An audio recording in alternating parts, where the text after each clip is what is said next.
हाँ। लेकिन सर इतना परेशान सर जिसकी इंतहा नहीं। अस्सलाम वालेकुम सर। परेशानी होना क्या हो गया है यार छोटे आपकी हम मदद भी करेंगे। पैसे आपने दोबारा किसी और से नहीं लेने, उसको तो हम कर लेंगे जो हमने करना है। ठीक हो गया। आप TH बाद में चौकीदार हैं, हार्ट मरीज है वो आपका बेटा, इलाज के लिए रकम 20,000 आबद से दिसंबर में ली थी, दिसंबर से अब तक 40,000 लूट चुका है, मगर इल्जाम अलैह सूद की मद में मजीद 20,000 मांग रहा है। जी सर, मेरे डॉक्यूमेंट इसके पास है, चेक पर नोट और ATM कार्ड मेरे इसके पास है ना।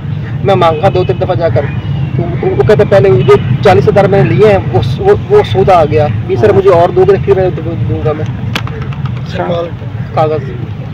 अच्छा हाँ जी सर, ये सर मेरे बेटे का फाइल है। हाँ। लेकिन सर इतना परेशान सर जिसकी इंतहा नहीं। अस्सलाम वालेकुम सर। कोई बात नहीं, परेशान नहीं होना।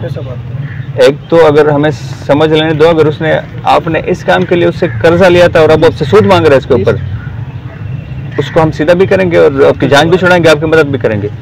हेलो, अच्छा जवारी देखो ना, ये आपके पास आएगा एजाज, वो कह रहे कि मेरा बेटा हार्ट का मरीज ही चौकीदार है उधर, तो उसने किसी से पैसे लिए थे बेटे के हार्ट के इलाज के लिए।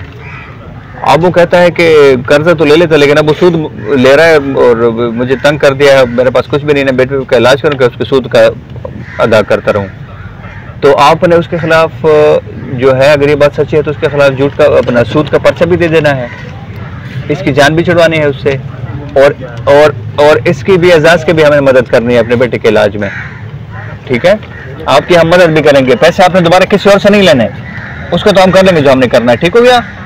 परेशान नहीं होना आपने, छोटी मोटी बात क्यों परेशान है। तो ठीक हो गया, आप हमारे पास आ गए हैं, ऐसे जो सुन रहे हैं ये बातें, आप हमारे जिम्मे आ गए हैं। ठीक है, आपके बेटे का इलाज हम कराएंगे।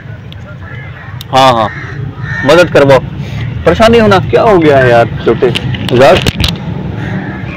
आराम से जाओ, खुशी से जाओ। ठीक है, सच के बाद जो बस आप हमारे जिम्मे आ गए।